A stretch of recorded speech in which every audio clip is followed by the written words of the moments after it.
એટલે તમે આ પૂરો વિડિયો જોવો. બોલો દાદા, ક્યાંથી આયા છો? ક્યાંથી આયા છો? વાવડીથી. વાવડી? હા. તાલુકો? વેરાવળ. વેરાવળ. જિલ્લો? સોમનાથ. સોમનાથ. શું થયું? કેમ ક્યાંથી આગળ આયા? બાધા ને કે બોલાઈ ગયું મારાથી અવરો કે અમારે નથી જોતા. ઝઘડો થયો તો તમારથી ઊંધું બોલાઈ ગયું કે નહીં જોતા? તો વાવડી ગયા તો શું કીધું વાવડી વાળા છોકરાએ? ના પાડી. ના જ પાડે છે. શું છોકરો તમારો ના પાડે છે રાખવાની? હા. શું કરશો? આમાં અહીં ભાઈ મૂકવા આવ્યા. આશ્રમમાં રહેવું છે અહીંયા? હા. પાક્કું? હા પાક્કું. શું ઘણા બધા કેસીસ છે, કદાચ ઉંમરના લાયક કદાચ થોડું વધારે બોલાઈ જતું હોય છે. જાતનું વ્યસન ની હાવ નિસ્વાર્થ એટલી મહેનત કરીને ખેડૂત બિચારા હાથ આખી જિંદગી ખેડ મજૂરી કરી છે.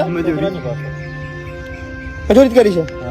જોયું ને? હવે જો આને આ ઘટના શહેરમાં બની હોત ને તો હું આ કેમેરો લઈને ઊભી ન હોત કે વિડીયો બનાવતી ન હોત, પણ આ ઘટના ગીર સોમનાથમાં બનેલી છે એટલે થોડુંક આંચકો લાગે કે ભાઈ આપણી ત્યાં એવું થઈ શકે. અત્યાર સુધી એવું માનતી કે આ શહેરોમાં થાય, ગામડામાં આવું નથી થતું.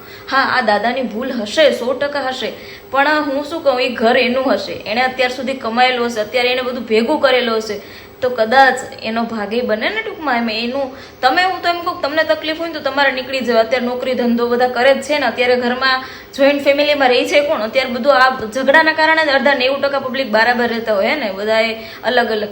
એટલે ઘણીવાર આપણો ભૂલ હોય, એની ભૂલ હોય, તો આ બધું સારું ન લાગે. એમ ક્યારેક ક્યારેક વિચારીએ ને તો આપણને બધા પરિવારમાં ક્યાંક ને ક્યાંક કજિયો કંકાસ હોય, પણ એમ થોડુંક વિચારવા જેવું. આપણી સાઈડ ગામડામાં આવી ઘટના બને ને તો થોડુંક મને વધારે એમ થાય કે યાર આવું અહીંયા બને. સિટીમાં તો ચલો જોયું એમ, પણ અહીંયા નથી આવવું જોઈએ આવું. રાધે રાધે.